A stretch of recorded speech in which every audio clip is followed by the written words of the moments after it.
Kickflips. Kickflips is one of the most frustrating tricks to learn in skateboarding, but we're going to try to help you to do it the easiest way possible. The basic motion is just like an ollie. Your body positioning is the same, your feet take off just like an ollie, but as your front foot slides forward, you give it a flick, and that's what starts it spinning.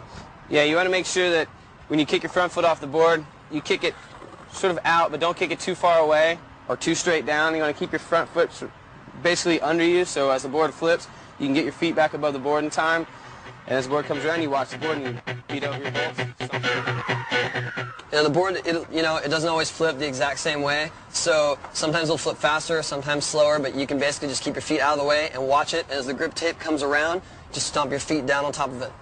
Like a good way to do, to get used to watching the board spin, so you can do it stationary, standing in the carpet or in your driveway, anywhere, is just basically pop the tail down and then smack the board with your hand and then get the flip going, so that way you can be above it and actually see what the board looks like while it's spinning, and then you can move on to flipping it with your feet. And you can definitely learn this stationary, carpet, grass.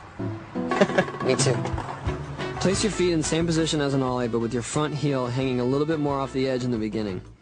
As you pop the board, you slide your front foot forward and out slightly in order to start the board flipping and to keep it level as it comes around. Be sure to lean over your front foot as you watch the board flip, keeping your knees bent until it spins a complete rotation. Place your feet down as the grip tape side comes back around and is flat underneath you.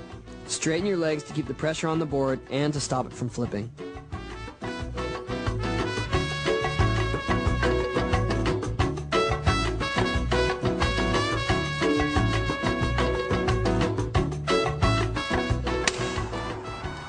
As you can see, kickflips are not the most consistent trick. We've been doing it for years and we still need practice. But that's what it's all about. It's about just always trying to improve your skills and just keep at it. Most common mistakes with kickflips, well, the first one I think is to not flip the board enough, and that will definitely stop your motion.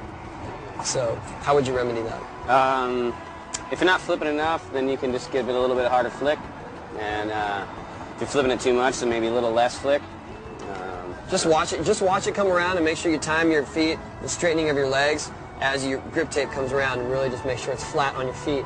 And it's catching it. Catching it is what you can always work on. You can catch it higher and higher and higher. Another common mistake is not leaning far enough forward, so you're flipping but your front foot's always landing on the ground, and that's just more about a commitment and about leaning over your front shoulder and just evening your weight as you land. And another thing too is when you're learning them, a lot of times you kick straight down and your foot goes too far down or too far out, and you don't have enough time to get your foot back over your board. So to remedy that, just use more of your toe on the flick and not your whole foot or your whole leg. Just give it a little flick with your ankle. It's a more subtle movement than you think. So just keep practicing. I mean, kickflips is something you can always improve on, and it's all about your timing, and it's all about your commitment. Practice, practice, practice.